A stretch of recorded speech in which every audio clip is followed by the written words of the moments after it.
Live from the world's capital markets, here are the latest financial headlines brought to you by News Factory.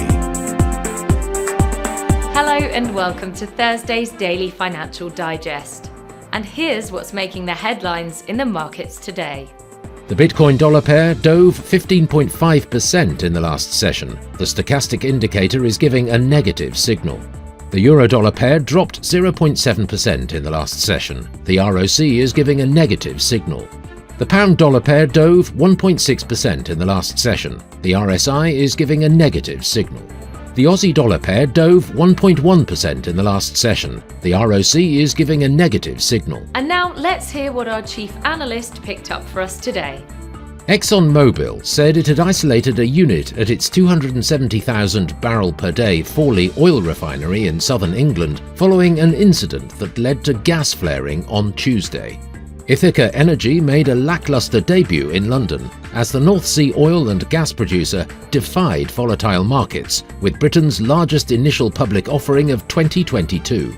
Ithaca's shares fell as much as 11.6% below their 250 pence issue price.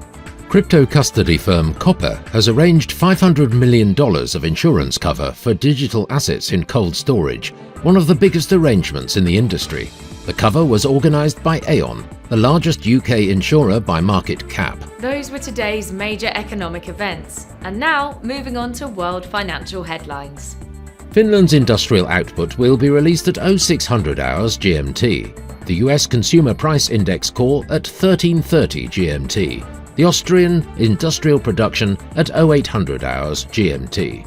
Australia's consumer inflation expectations will be released at 0 hours GMT. The UK's RICS housing price balance at 0 hours and 1 minute GMT.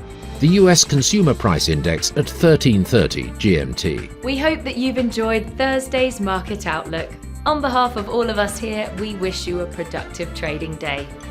Be sure to join us tomorrow morning for the latest news and events from the financial markets.